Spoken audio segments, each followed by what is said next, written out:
Assalamualaikum warahmatullahi wabarakatuh. Kita lanjut untuk pertemuan ketiga, dinamika rotasi dan keseimbangan benda tegar. Sekarang kita masuk ke subbab keseimbangan benda tegar. Syarat keseimbangan.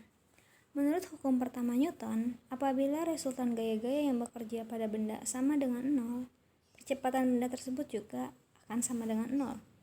Hal ini dapat diartikan bahwa benda berada dalam keadaan diam atau bergerak dengan kecepatan tetap. Ingat ya, jadi hukum pertama Newton tidak hanya benda yang diam, tapi bisa pada benda yang bergerak, tapi bergerak dengan kecepatan tetap. Kondisi ini berlaku untuk gerak translasi dan gerak rotasi. Apabila pada benda tersebut berlaku hubungan delta F sama dengan 0 dan delta tau sama dengan 0, di sini berarti A sama dengan 0 dan alfa sama dengan 0, maka dikatakan benda tersebut dalam keadaan setimbang. Benda yang berada dalam keadaan setimbang tidak harus diam, akan tetapi harus memiliki nilai kecepatan linear. A sama dengan 0 untuk gerak translasi dan percepatan sudut alfa 0 untuk gerak rotasi. Sebaliknya, benda yang diam pasti berada dalam keadaan setimbang. Dengan demikian, keadaan setimbang itu terdapat dua macam, yaitu A.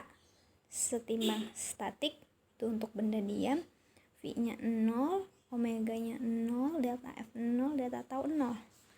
Yang B ada setimbang mekanik, dia bergerak translasi atau rotasi. Setimbang translasi itu berarti translasi dengan V konstan, setimbang rotasi untuk benda tegar, benda berotasi dengan omega konstan. Nah, karena di situ dia tadi setimbang, ada yang disebut pusat massa dan titik berat benda. Letak pusat massa suatu benda menentukan kestabilan dalam kurung kesetimbangan benda tersebut. Jika dari titik pusat massa benda ditarik garis lurus ke bawah dan garis tersebut jatuh pada bagian alas benda, dikatakan benda tersebut keadaan setimbang stabil. Diulangi ya, jika titik pusat massa ditarik garis lurus ke bawah dan garis tersebut jatuh pada bagian alas benda, dikatakan benda berada dalam keadaan stabil.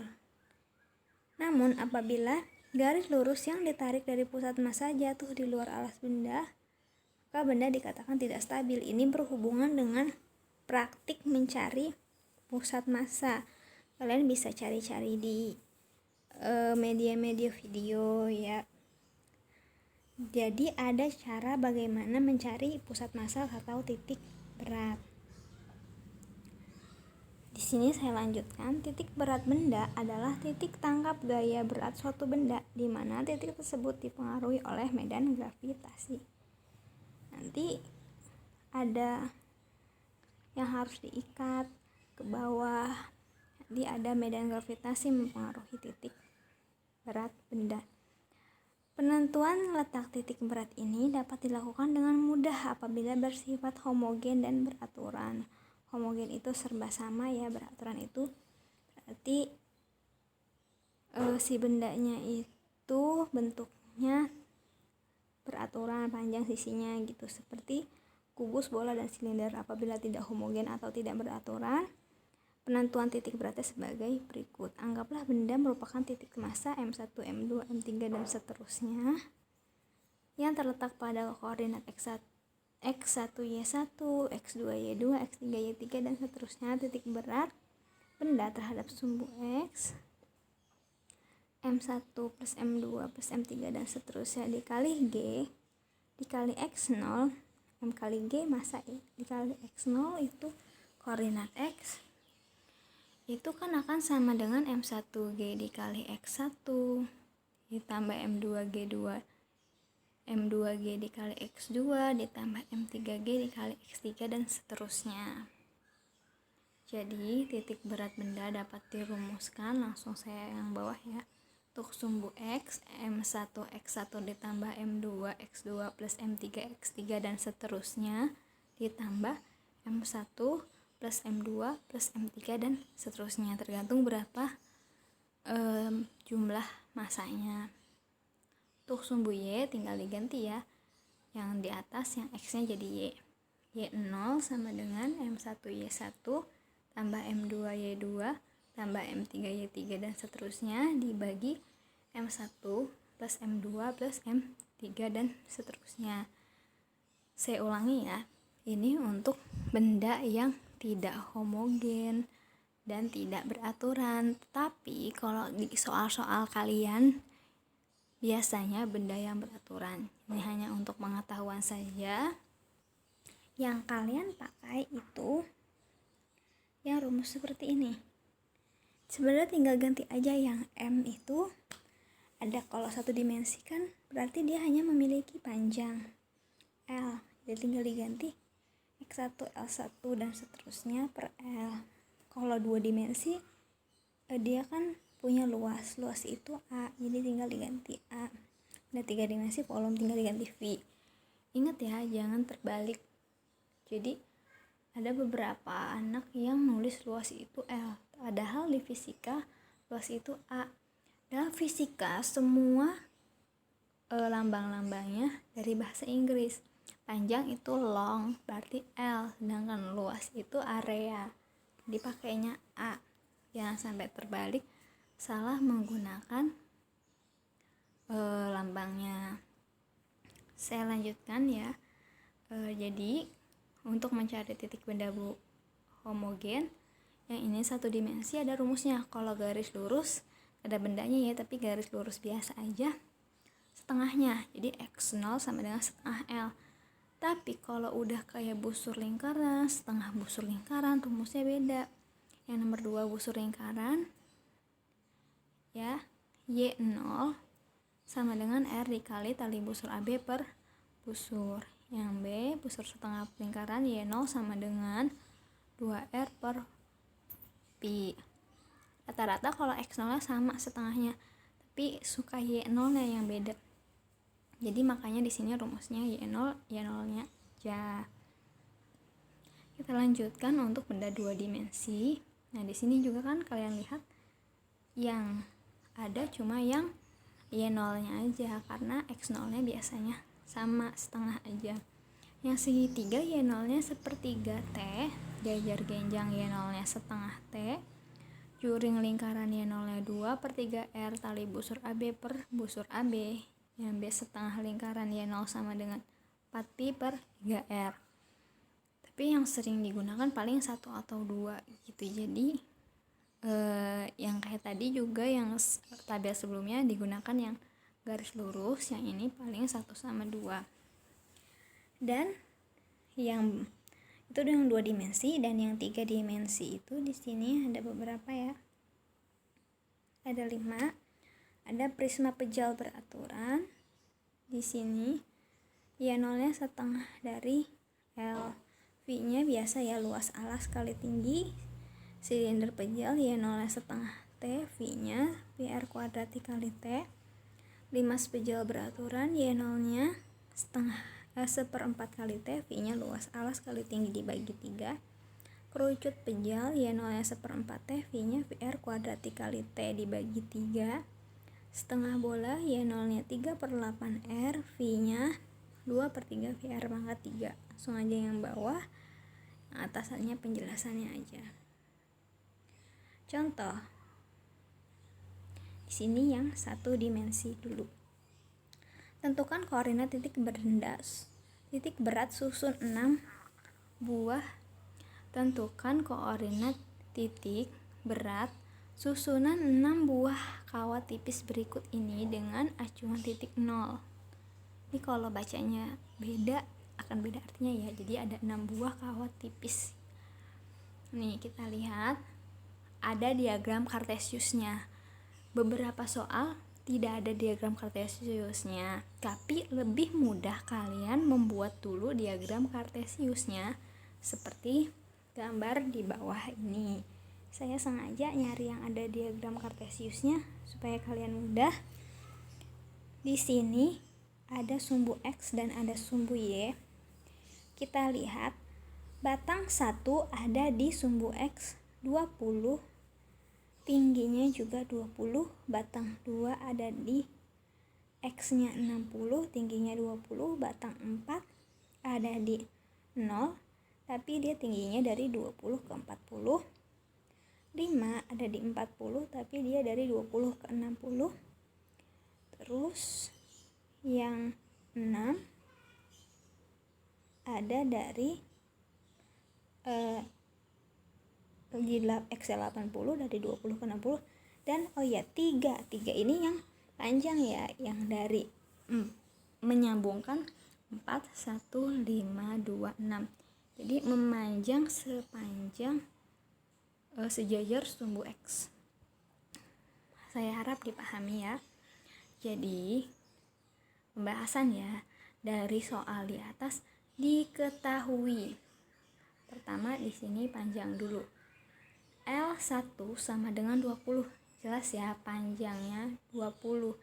Panjangnya kan berarti di sini tingginya dari 0 ke 20 ke atas.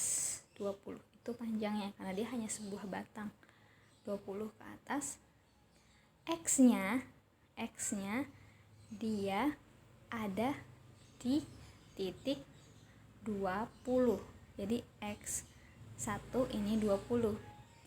Y-nya, nah ini mulai mungkin kalian agak bingung. Dia kan batang yang arahnya ke atas, maka titik beratnya di setengah dari garis itu. Jadi Y-nya itu adalah setengah dari 20. Jadi 10. Y-nya 10. Paham ya? Nanti kalau kurang paham diulangin lagi aja penjelasan barusan ya. Yang kedua, 2 kan dia di titik X60 dan tingginya dia 20. Gitu ya. Yang kedua, panjangnya juga 20 ya. Dia kan dari 0 ke atasnya mentok di 20. Jadi panjangnya 20. X-nya 60 karena dia di X-nya, di sumbu X-nya titiknya 60. Y-nya sekarang juga sama. Y-nya dia kan titik beratnya di setengah dari panjangnya, setengah dari 20. Jadi 10. Gitu ya. Lanjut yang 3. Di sini kan 3 dia yang panjang sejajar sumbu X. Dia memanjang dari sumbu X0 sampai 80. Berarti karena dia memanjang, si X-nya yang setengahnya ya, L-nya 80, X-nya 80 dibagi 2, 40. Tapi Y-nya di satu titik 20. Gitu ya. Jadi beda antara benda yang memanjang sumbu X sama benda yang memanjang sumbu Y. Itu bedanya di setengahnya di mana. Dipahami ya. Lalu untuk benda yang keempat, sama seperti yang bawah, yang 1 atau yang 2, perbedaannya adalah tinggi dia atau panjang dia dari 20 ke 40. Berarti L4 sama dengan 20. Tapi kita lihat bahwa X-nya adalah 0 karena dia di titik 0 dan Y-nya di berapa? 30. Kenapa di 30? Dia itu 20 setengahnya kan 10, tapi titik dia di diagram kartesius itu berarti 20 ditambah 10. Jadi 30. Lalu yang kelima, dia Panjangnya dari 20 ke 60 berarti 40. Sumbu X-nya di 40, sumbu Y-nya tengah-tengahnya karena dia 20 berarti 40 berarti setengahnya 20. 20 ditambah dia di awalnya 20 jadi 40. Pahami ya? Lalu yang keenam, panjangnya dari 20 ke 40 sama 20. X-nya dia di 80, yang Y-nya sama seperti yang nomor 4 di 30. Ditanya koordinat titik berat gabungan ke-6 kawat X0 dan Y0. Tinggal masukkan ke rumus X0 L1 X1 ditambah L2 X2 ditambah L3 X3 ditambah L4 X4 ditambah L5 X5 ditambah L6 X6. Tinggal masukkan data yang di atas tadi, berarti 20 kali 20 ditambah 20 kali 60 ditambah 80 kali 40 ditambah 20 kali 0 ditambah 40 kali 40 ditambah 20 kali 80 dibagi 20 tambah 20 tambah 80 tambah 20 tambah 40 tambah 20. Hasilnya 8.000 dibagi 200 sama dengan 40. Begitu juga pada sumbu Y. Tinggal diubah menjadi Y, berarti Y0 sama dengan L1Y1 ditambah L2Y2 ditambah L3Y3 ditambah L4Y4 ditambah L5Y5 ditambah L6Y6 per L1 tambah L2 tambah L3 tambah L4 tambah L5 tambah L6. Masukkan angka di atas sama dengan 20 kali 10 ditambah 20 kali 10 ditambah 80 kali 20 ditambah 20 kali 30 ditambah 40 kali 40 ditambah 20 kali 30 per 20 tambah 20 tambah 80 tambah 20 tambah 40 tambah 20 sama dengan 4.800 dibagi 200, hasilnya 24. Saya cukupkan untuk part 1 ini, masih ada part selanjutnya. Assalamualaikum warahmatullahi wabarakatuh.